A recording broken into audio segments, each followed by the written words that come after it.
ಹೊಸ ದಿನ ಹೊಸ ಅಡುಗೆ. ಸಿಂಪಲ್ ಆಗಿ ಲೇಯರ್ ಬಿರಿಯಾನಿ ಹೇಗೆ ಮಾಡೋದು ಅಂತ ನೋಡೋಣ ಬನ್ನಿ.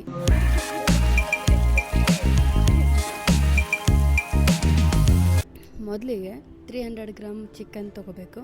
ಅದಕ್ಕೆ 1 ಸ್ಪೂನ್ ಚಿಲ್ಲಿ, ಆಮೇಲೆ ಸ್ವಲ್ಪ ಮೊಸರು, ಆಮೇಲೆ 1 ಲೆಮನ್ ಹಾಕಿ ginger garlic paste, 1 spoon biryani masala ಹಾಕ್ಬಿಟ್ಟು ಅದನ್ನ ಡಿಪ್ ಮಾಡಿ ನೆನೆಯಲ್ಲಿ ಹಾಕಬೇಕು. ಸ್ವಲ್ಪ ಆನಿಯನ್ ತಗೊಂಡ್ಬಿಟ್ಟು ಅದನ್ನ ಫ್ರೈ ಮಾಡಿ ಸೈಡ್ ಅಲ್ಲಿ ಎತ್ತಿಟ್ಕೊಂಡ್ಬಿಟ್ಟು, ನಾನು 300 ಗ್ರಾಮ್ ಚಿಕನ್ಗೆ 1 ಗ್ಲಾಸ್ ರೈಸ್ ತಗೊಂಡಿರೋದು. ನೀರು ಬಾಯ್ಲ್ ಮಾಡಕ್ಕೆ ಬಿಟ್ಟು ಅದಕ್ಕೆ ಸ್ಪೈಸಸ್ ಹಾಕಬೇಕು. ಚಕ್ಕೆ, ಲವಂಗ, ಸ್ಟಾರ್, ಆಮೇಲೆ ಪಲಾವ್ ಎಲೆ.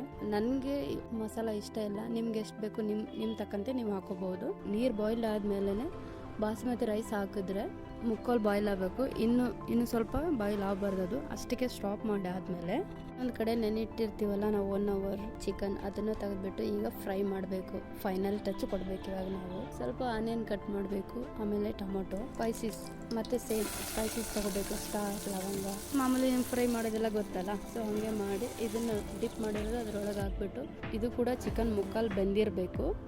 ಅದಾದಮೇಲೆ ಸ್ವಲ್ಪ ತೆಗೆದು ಅದರಲ್ಲೇ ಸ್ವಲ್ಪ ಬಿಟ್ಬಿಟ್ಟು ಲೇಯರ್ ಆಗಿ ಹಾಕೋಬೇಕು. ಯಾವ ಥರ ಅಂತಂದರೆ, ಸ್ವಲ್ಪ ಚಿಕನ್ ಅದರಲ್ಲೇ ಬಿಟ್ಬಿಟ್ಟು ಅದು ಬಾಸ್ಮತಿ ರೈಸ್ ಅದನ್ನು ಸ್ವಲ್ಪ ಹಾಕ್ಬಿಟ್ಟು ಅದ್ರ ಮೇಲೆ ಫ್ರೈ ಮಾಡಿರೋ ಆನಿಯನ್ ಹಾಕ್ಬಿಟ್ಟು ಸ್ವಲ್ಪ ಕೊತ್ತಂಬರಿ ಹಾಕ್ಬಿಟ್ಟು ಅದು ಮತ್ತೆ ಸ್ವಲ್ಪ ತೆಗೆದಿರ್ತೀವಲ್ಲ ಚಿಕನ್, ಅದನ್ನೇ ಅದ್ರ ಮೇಲೆ ಹಾಕ್ಬಿಟ್ಟು ಫೈನಲ್ ಆಗಿ ಮತ್ತೆ ರೈಸ್ ಹಾಕ್ಬಿಟ್ಟು ಸೇಮ್ ಆನಿಯನ್ ಆಮೇಲೆ ಕೊತ್ತಂಬರಿ ಹಾಕ್ಬಿಟ್ಟು ಸ್ವಲ್ಪ ಕಲರ್ ಆ್ಯಡ್ ಮಾಡಿ. ಕಲರ್ ಅಂದರೆ ಶಾಪಿಂದ ತಂದಿರೋದಲ್ಲ, ಜಸ್ಟ್ ಮನೆಯಲ್ಲೇ ಮಾಡಿರೋದು.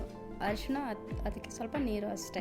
ಲೋ ಫ್ಲೇಮಲ್ಲಿ ಕ್ಲೋಸ್ ಮಾಡಿದ್ರೆ ಮ್ಯಾಕ್ಸಿಮಮ್ ಒಂದು 10 ಮಿನಿಟ್ ಬಿಟ್ಬಿಟ್ಟು ತೆಗೆದ್ರೆ ಬಿಸಿ ಬಿಸಿ ಬಿರಿಯಾನಿ ಸಿಂಪಲ್ ಆಗಿರೋದು ರೆಡಿ ಆಗುತ್ತೆ ಅಷ್ಟೇ.